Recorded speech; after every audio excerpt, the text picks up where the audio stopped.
قد كفاني علم ربي من سؤالي واختياري. Sebetulnya saya membela semua umat Islam itu ahlul jannah. Karena saya ini ibarat marketing. Kalau orang Kristiani itu kan setiap orang mati sudah tenang bersama Bapak di surga. Jadi kampanye itu menarik sekali. Sementara kita sudah kiai, sudah imam masjid, sudah ulama, masih saja dikhawatirkan su'ul khotimah. Ini kalau kampanye ini tidak imbang, ini nanti saya takut kalah. Makanya saya bilang pokoknya semua orang mukmin itu ahlul jannah. Karena memang asli hadisnya seperti itu, man qala la ilaha illallah dakhalal jannah. Bahwa kemudian ada beberapa kiai yang mungkin wataknya itu pesimis, kemudian bikin sekian aturan-aturan yang sebetulnya itu cerminan dari pesimisnya, terus akan-akan masuk surga itu susahnya bukan main. Nah itu saya tidak setuju, karena tadi pasti kalah dengan kampanye sebelah yang setiap orang mati dibilang sudah tenang bersama Bapak apa? Di surga. Jadi ini penting. Terus kedua saya bilang agama ini sudah begitu baik. Masa kunci surga sudah dibocorkan, miftahul jannah la ilaha illallah. Masa sudah pegang kuncinya nggak jadi masuk surga, itu kan aneh. Ya sudah masuk saja, tapi tidak usah minta bantuan saya, masuk aja, kan sudah pegang kuncinya. Terus ketiga, kenangan terburuk saya ketika jadi kiai itu gini, saya ada beberapa guru SD datang ke saya. Ini agak-agak masalah besar.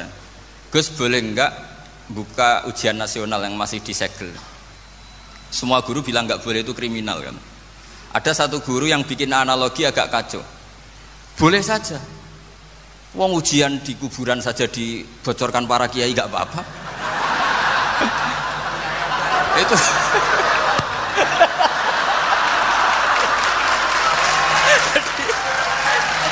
Tapi ini kriminal ya. Perhatian kepada kiai, nggak boleh memukul pemateri.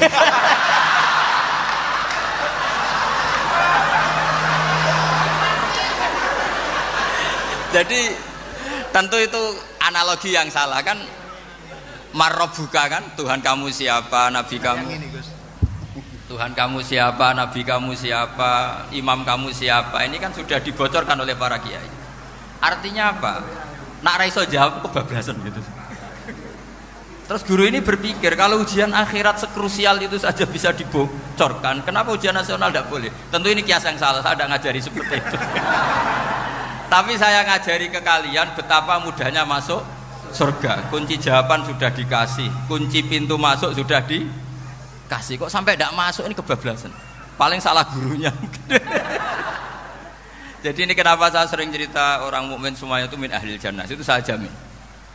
Sama tidak usah takut su'ul khotimah, tidak usah takut berlebihan seperti itu. Karena setahu saya, setidaknya saya mewakili ulama zaman ini. Rata-rata guru kita ini bermadzhab Syadzili dalam berkeyakinan berpikir tentang Allah. Di antara ini yang mulai saya ngomong serius, supaya tadi kan guyonannya sudah diambil Gus Reza sama Gus Kausar. Saya tahu kenapa mereka guyon. Kalau ngomong serius takut kalah sama saya.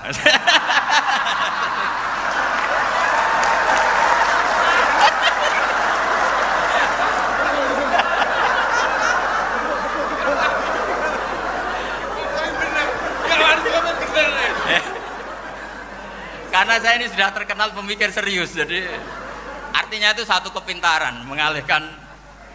Ya, oh ya, sudah itu satu kecerdasan. Tidak hanya ngalim tapi betul cerdas. Jadi itu bukti beliau-beliau ini cerdas itu. Saya berpikir begini, ini madzhab Syadzili. Kita semua tentu Syadzili karena kita semua ngaji kitab hikam. Kita tahu kitab hikam itu muridnya Abul Abbas Al-Mursi. Abul Abbas Al-Mursi muridnya Syekh Abil Hasan apa? Asy-Syadzili. Saya masih ingat betul makalah itu dan saya ulang-ulang. Setiap saya ngajar di sarang saya ajarkan itu. Kilali kata Abul Hasan Asy-Syadzili, saya pernah dapat hatif, dapat semacam ilham. Apa makna min syarril waswasil khannas? Itu kata beliau dijawab oleh hatif itu. Hatif itu nggak perlu diterjemah tadi ada karena tadi diajarin itu. Apa yang dihidupkan itu nggak perlu dijelaskan. Kata hatif tadi, wasfasun yadkhulu bainaka wa baina habibika yunsika altofahu alhasanah wa yudzakiruka af'alaka asyi'ah wa yukassiru indaka dzatas shimal wa yuqallilu indaka dzatal yamin liya'dila bika an husnidzanni billah ila su'idzanni billah. Jadi yang dikatakan waswas adalah kamu digiring untuk hanya ingat sisi-sisi kamu yang negatif, dilupakan bahwa Anda punya sisi-sisi yang positif. Misalnya seperti ini, mungkin secara fikih tadi banser-banser tegas, wah ini masalah lelaki perempuan dipisahkan gini-gini. Tapi kenapa Ghazali bilang ya sudah gini gak apa-apa. Sebetulnya ada rukhsah itu karena ini di depan umum. Yang paling pantangan Nabi itu layak luwana rojulun bimroatin. Ini ada yang menjaminnya gitu. Malah khawatir saya di sini dipisah tapi setelah berduaan nggak bisa. Jadi toleransinya karena ini di depan umum. Itu masih ada toleransinya. Layak luwana rojulun bimroatin. Begitu juga ketika kita dosa, misalnya kita dosa, orang Islam setiap dosa itu pasti ingat salahnya, kemudian istighfar. Dan ketika satu kebaikan dibandingkan keburukan, itu kata semua ulama, karena sayyi'ah itu bernilai 1, kebaikan bernilai apa? 10. Itu masih surplus berapa? 9. Jadi itu cara berpikir Abu Hasan Asyadzili. Kenapa kamu harus berpikir positif tentang Tuhan? Sekali berpikir tentang negatif, itu bahaya betul. Misalnya begini, kamu berpikir tak rewangi jadi kiai, sujud, rukuk, ternyata aku tetap lebu neraka, gunane apa? Itu menurut saya kan gak punya akal. Sujud itu satu kelaziman menghamba kepada Allah. Normalnya seorang hamba itu ya sujud. Kemudian gara-gara kamu ingin masuk surga, terus logika kamu dibalik, gunanya apa saya sujud? Ternyata saya masuk neraka. Itu pertanyaan yang benar-benar bodoh dan itu menjadikan Allah benci. Logikanya dibalik begini. Ini saya ngomong serius karena ini bentuk kemenangan saya ini bentuk kemenangan saya.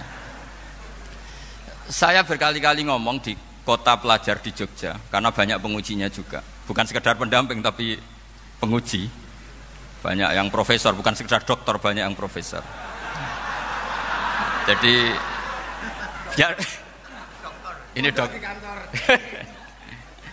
Begini, saya pernah ditanya sama seorang dosen, Gus, saya ini ngaji hadis banyak, tapi ada yang saya tidak paham, yaitu mangqala la ilaha illallah dakhalal jannah, ada kalimat wa in zana wa in saraka. Meskipun pernah zina, pernah maling. Ini kan seakan-akan mentoleransi perzinaan dan pemalingan. Terus saya bilang, oh makna hadis itu seperti ini. Jadi kebenaran absolut, kebenaran yang mutlak itu tidak akan terganggu oleh status perilaku seseorang. Saya berkali-kali memberi contoh. Orang yang ditangkap KPK akan bilang 1 + 1 2. KPK-nya juga bilang 2. Rivalitas dalam politik, Pak Prabowo ya bilang 2, Pak Jokowi juga bilang 2. Orang yang zaniyah, yang lonte pun akan bilang 2. Muftinya juga bilang 2. Ketua MUI-nya juga bilang 2. Artinya gini, kebenaran yang absolut adalah kebenaran yang siapapun akan meyakini seperti itu. Seperti 1 + 1 2. Kamu punya musuh bilang 2. Kalau ibu-ibu ini punya maru ya marunya bilang 2 tadi tambah mama. Enggak tahu saya terjemahnya apa tadi. Nah, kebenaran yang absolut itu kebenaran yang siapapun pasti mengakui. Dan uniknya begini, saya kalau saya pernah ngaji acara himmah, acara pondok sarang di Demak.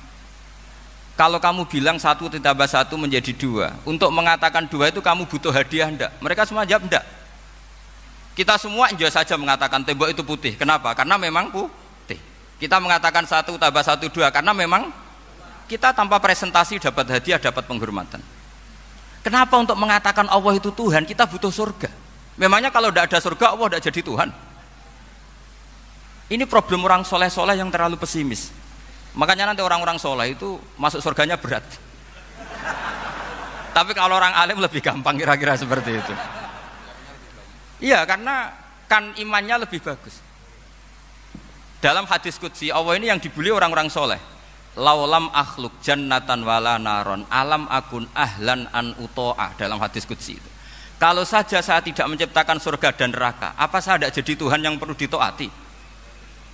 Apa kalau kamu tidak saya kasih uang 1 juta terus bilang 1 + 1 11? Enggak kan? Tetap bilang berapa? 2. Kalau kebenaran absolut yang 1 + 1 kamu bilang 2 meskipun tanpa mendapat hadiah. Kenapa untuk bilang Allah Tuhan kamu butuh hadiah surga? Itu kan secara ikhlas blas. Makanya saya terus mengajarkan ikhlas. Ikhlas itu bisa dilatih dengan akal, dengan pikiran, bil ilmi lah. Harus dilatih.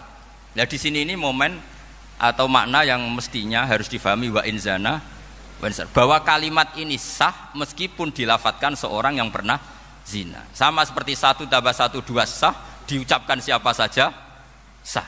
Dan siapapun akan mengucapkan itu secara ikhlas. Ini penting saya utarakan. Sehingga setelah ada firqah-firqah takfiri yang mengatakan orang megang keris itu syirik, ke kuburan syirik, ini syirik. Itu salah besar. Salahnya adalah tadi kalimat-kalimat atau kebenaran-kebenaran absolut ini sudah jadi sibghata wa man ahsanu minallahi sibghah. Kalimat ini begitu absolut di hatinya orang mukmin.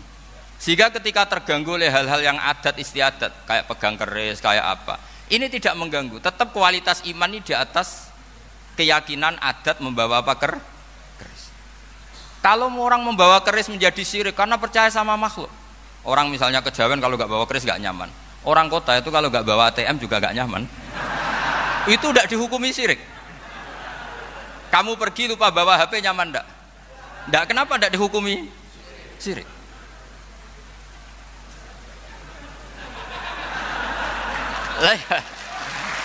Jadi ini logika. Jadi makanya ini Gus Reza boleh ngeritik saya. Saya itu berkali-kali bilang, saya termasuk ulama yang mau bikin gerakan cangkem elek. Karena nanti kalau saya nisbatkan ke Rasulullah itu tidak pantas, karena Nabi ahsanan nasi khalqaw wa khuluqa. Tapi saya siap jadi bempernya Rasulullah Shallallahu Alaihi Wasallam. Pernah ada diskusi di Jakarta, ini kisah nyata. Apa dalilnya setelah sholat salaman? Mana hadisnya? Itu dijawab hadisnya tentu kita kesulitan. Kalaupun ada hadisnya dhaif semua yang masalah musafahah. Akhirnya mau tidak mau dijawab pakai cangkem elek. Boleh enggak kamu setelah salam nyalain HP yang off? Boleh. Boleh enggak ke kamar mandi? Boleh. Oh berarti kencing boleh, nyalain HP boleh, yang enggak boleh itu ingat Allah. Karena mereka mengkritik wiridan, kritik salam. Akhirnya mikir deh. Ada enggak hadisnya orang setelah sholat nyalain HP? Enggak ada kan? Tapi mereka nyalain HP enggak hambatan, tapi untuk salaman masalahkan. Ke kamar mandi boleh, tapi untuk wiridan enggak boleh. Akhirnya mereka sadar, oh iya. Lama-lama dibisi gini yang kelompok itu. Kamu itu korban aliran supaya kamu enggak ingat Allah, ingatnya HP-nya. Sehingga orang wiridan kamu kritik, orang nyalain HP enggak kamu kritik. Itu kelompok itu adalah kelompok orang-orang yang supaya orang Islam itu lupa Tuhannya. Itu gerakan cangkem elek, tapi jadikan orang sadar. Jadi ini penting. Jadi kalau kamu tidak bisa bela agama dengan jalan yang lurus karena tidak bakat gitu, nggak apa-apa pakai cangkem elek tadi. Karena nggak mungkin gerakan ini dinisbatkan kepada Rasulullah Shallallahu Alaihi Wasallam. Kalau soal sanad, saya punya sekian sanad tentang itu, tapi tidak usah kamu ikuti. Ada orang tanya, ya Pak Kiai kalau setan dibakar di neraka panasan enggak? Ya panasan. Loh kan setan dari api, ngapain harus panasan? Kan materinya sama. Terus Kak Kiai tadi gak kesulitan, dia ngambil pasir, disawur di wajahnya. Wah sakit Kiai, kamu kan dari tanah, kena tanah kok. Jadi itu ada sekian, artinya gini ya, kalau kesulitan jawab pakai baik-baik ya sudah pakai cangkem elek itu aja kan. Tapi tentu kan gerakan ini tidak mungkin dinisbatkan kepada para nabi. Tapi saya pastikan meskipun nggak bisa dinisbatkan kepada para nabi dari segi cangkem elek tadi, tapi secara semangat itu sama. Saya punya sekian contoh. Bener Gus Riza tadi gojlok saya ngawur-ngawurnya itu masih punya sanad. Itu pas saya ngawur pun masih punya apa? Sanad. Nabi Ibrahim itu ketika faja'alahum juzatan illa kabiralahum itu, si berhala paling besar dikasih kapak. Ketika mereka geger, ini siapa yang memecahkan berhala-berhala kecil? Kata mereka, sami'na fata yadhkuruhum yuqalu lahu Ibrahim. Ya kira-kira Ibrahim lagi. Terus Ibrahim didatangkan, siapa yang melakukan ini semua? Ini jawaban Nabi Ibrahim, bal fa'alahu kabiruhum hadza. Ya tanya yang bawa pedal, saya kan tidak bawa. Terus kata orang-orang, otak kamu itu di mana? Masa berhala disuruh nanya, kan nggak bisa ngomong. Ibrahim kebalikan, uffil lakum walima ta'buduna min dunillah. Lalu otak kamu di mana? Sudah tahu tidak bisa ngomong kok disembah gitu. Itu ada kata ufin loh. Ufin itu kalau diterjemah kira-kira ya agak-agak jancuk gitu. Kira-kira seperti itu. Ya kira-kira seperti itu. Jadi sekarang dalilnya jancuk apa Itu kan biasa kalau misalnya sakilan kafe. Sudah itu. Gimana? Jancuk itu dari daksu, dak tinggalkanlah suan perkara sing elek. Krono ilate wong Surabaya kakean rawon, akhirnya ngomongnya jancuk.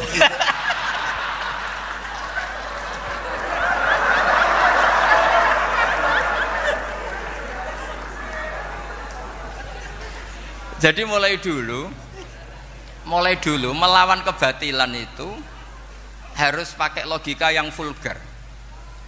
Karena memang nggak mungkin dengan bahasa-bahasa priayi itu nggak mungkin.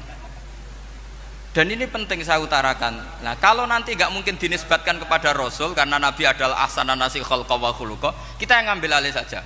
Gus Reza, saya, Gus Hasan ini cara cangkem elek kan pantas. Luas. Selain bakat ya sudah natural. Karena memang itu cara kita menjelaskan kebenaran. Saya ulang lagi, itu cara kita menjelaskan apa? Kebenaran. Mau tidak mau. Saya pernah ditanya sama seseorang, Gus, beberapa nabi itu kan poligami itu bukti hiperseks. Karena yang tanya itu orang nasionalis yang nggak pati senang Islam. Terus tak balik tanya, perempuan itu makhluk lemah enggak? Ya lemah. Kalau nolong lama satu itu gimana? Ya baik. Kenapa nolong dua jadi tidak baik? Harusnya kalau nolong tiga tidak baik. Tapi saya tidak dukung poligami enggak. Ini cerita. Setidaknya mereka jadi ingat. Saya itu pernah ditanya agak-agak orang ateis. Dia benci Islam tapi neliti Islam. Pertanyaan kedua, kenapa dalam perang itu seakan-akan Nabi itu perampok, hartanya orang kafir disita kemudian menjadi ghanimah, itu kan kayak ngerampok. Terus saya tanya gini, kalau ada penjahat ke rumah kamu kemudian pakai senjata api, setelah kamu ringkus, itu senjata api kamu kembalikan apa kamu sita? Oh ya saya sita, kalau tak kembalikan dipakai ngerampok lagi. Ya sama seperti itu, kalau kekuatan mereka dikembalikan akan dipakai kekuatan mereka lagi. Jadi ya lagi-lagi ini kemenangan orang serius. Karena nanti guyonnya sudah dintekno sama Gus Safa sama Gus Riza. Nah, kenapa saya ngajar begitu rileks, begitu santai? Karena pikiran saya sederhana. Fa innal uqula muttarratun ila qabilil haq. Akal sehat pasti dipaksa menerima apa? Kebenaran. Sehingga kebenaran itu tidak usah kamu ngomongkan secara serius, secara tidak perlu. Kebenaran itu mudah diterima. Saya itu pernah ngaji berkali-kali di Jogja di mana-mana sampai ada buku seorang dokter nulis tesisnya itu bangga lagi menjadi muslim setelah ngaji saya itu, karena saya menerangkan itu ringan. Orang Islam itu harus mencintai Allah. Ciri utama cinta itu tidak tegang, rileks. Saya bilang begini, kalau kamu pernah 1 tahun digratisi orang rumah, makanan, kamu kira-kira itu mudah nggak mencintai orang yang berjasa sama kamu minjemin rumah dan ngasih makan gratis? Mudah kan? Apalagi kita ini mudah mencintai orang yang minjemin mobil 1 tahun, ngasih rumah 1 tahun, apalagi selamanya. Kenapa kita tidak mudah mencintai Allah yang memberi kita bumi, air, oksigen, semuanya kita dikasih Allah? Akhirnya mereka mikir, wong mencintai seseorang yang ngasih dalam durasi 1 tahun saja mudah, apalagi mencintai Allah yang ngasih kita tanpa batas. Itu disebut walladzina amanu asaddu hubbal lillah. Orang mukmin itu mudah sekali mencintai Allah. Caranya dilatih tadi. Kita mudah mencintai orang yang berjasa sama kita. Kenapa tidak mudah mencintai Allah yang tentu jasanya lebih besar? Nah, karena akhir-akhir ini banyak orang yang terlalu nazir, terlalu apa? Kata Nabi kan basyiru walatu nafiru yasiru walatu asiru. Sehingga saya bikin gerakan. Pokoknya semua orang mukmin pasti masuk surga. Nanti soal ada kesalahan-kesalahan kecil yang menjadikan orang su'ul khotimah itu sifatnya kehati-hatian. Jangan menjadi hukum. Hati-hati itu tidak menjadi hukum. Kalau kamu nyupir hati-hati itu bukan berarti pasti kecelakaan, enggak. Hati-hati itu ya hati-hati saja, tidak menjadi hukum. Ini penting saya utarakan karena kubu sebelah kampanyenya sudah tadi, setiap mati mesti tenang bersama Bapak di surga. Sementara kita mau kampanye, kamu sholat tidak mesti diterima, haji tidak mesti diterima, jadi kiai tidak mesti masuk surga. Coba kalau kita kampanye gitu terus, yang mau jadi muslim itu siapa? Jadi ini sudah tak perhitungkan matang-matang, saya milih macam seperti itu. Ya ini saya pikir sudah, ini pembandingnya supaya punya waktu. Saya suka sekali. Nah ini yang sesi terakhir ya, sesi terakhir. Saya akan cerita fikih karena Nyun sewu Gus, ada iklan sebentar dari ibu-ibu, pentolan mic kurang dekat ke mulutnya Gus Baha. Sehingga suaranya tidak terdengar sampai ke belakang. Oh, gitu. Pentolannya didekatkan Gus. Oh, iya. Ini kalau ngomong konotasinya itu mesti nyerempet. Sudah apa ya? Sudah ahlinya di situ. Ya malah ada di situ.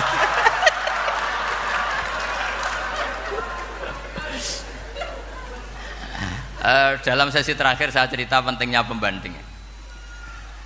Imam Rafi'i itu yang ngarang kitab Muharrar. Kitab Muharrar ini adalah ringkasan dari kitab Al-Wasit. Al-Wasit itu karangannya Imam Ghazali. Al-Wasit sendiri ini khas ngaji NU karena NU maknanya Nahdlatul Ulama, gerakan para ulama. Jadi kalau nggak ngerti alim-alim seperti itu ya ada NU. Sebenarnya sampai itu pasnya Nahdlatul Ummah, gerakan umat. Tapi kan sudah jadi partai politik Nahdlatul Ummah. Karena yang katakan NU itu Nahdlatul Ulama, gerakannya para ulama. Imam Rafi'i itu berpendapat sujud itu cukup pakai batuk, pakai jidat. Itu dalam kitab Muharrar. Wal asoh anna sujud yasihu mau cukup biwatil jabhah. Ketika Imam Nawawi mentasih kitab Muharrar namanya Minhajut Thalibin, itu mengkritik Imam Rafi'i. Kata beliau sujud itu untuk sah harus melibatkan 7 anggota karena berdasar hadis umirtu an asjuda ala sapati a'zumin, yaitu al jabhah wal yaden warukbaten wal qadamen, yaitu jabhah 2 tangan, 2 lutut dan 2 qadamen. Akhirnya saya ngecek di kitab asli Imam Rafi'i termasuk Ashabut Tarjih dan Imam Nawawi. 2 orang ini khilaf. Kan nggak mungkin kita sebagai musokhehnya karena yang khilaf ini 2 ulama besar, satu Imam Rafi'i, satu Imam siapa? Nawawi. Kita tidak bisa hanya ngikuti Fathul Mu'in yang mengatakan idhaktalafan Nawawi war Rafi'u kudiman Nawawi, tidak bisa karena Imam Nawawi ini sering nginduk sama kitabnya Imam Rafi'i karena senior Imam Rafi'i. Setelah saya cek di kitab kitab asli Mamba ya, satu sumbernya semua mazhab apa? Syafi'i. Ternyata Imam Syafi'i nak ngedikan hanya begini. Wa uhibbu, saya suka setiap orang Islam sujud itu melibatkan 7 anggota karena itu aman, pasti sah. Tapi wayah tamilu kata beliau, tapi mungkin saja sujud hanya watul jabah itu sah. Kenapa kata Imam Syafi'i? Liqaulihi sallallahu alaihi wasallam atau li du'aihi apa sallallahu alaihi wasallam fi sujud sajadalaka wajhi wa sam'i wa basori. Nabi ketika sujud itu hanya berdoa, ya Allah sujud kepada engkau wajhi wa sam'i wa basori. Nabi tidak menyebut wayadi wa rukbati wa qadam.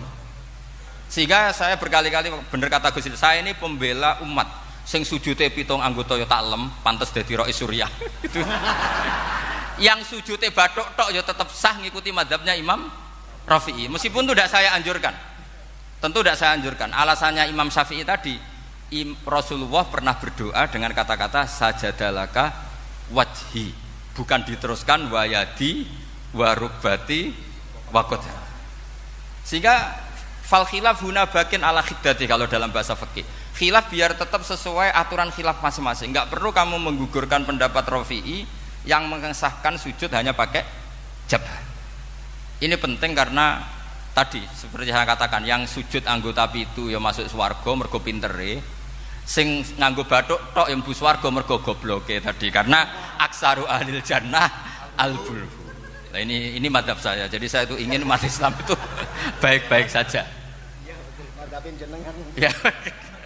Karena tidak mungkin lah kita tidak bela Islam di zaman akhir, tidak mungkin kan tadi kubu sebelah kampanyenya sudah seperti itu.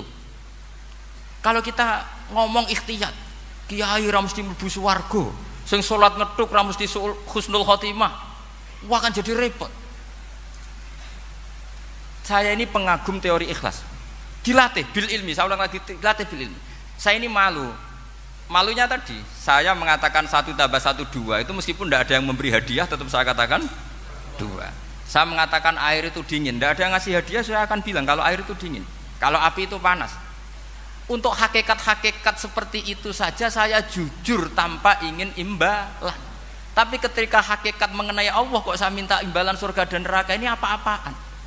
Kira-kira gitulah, Rais Suriah macam apa gitu.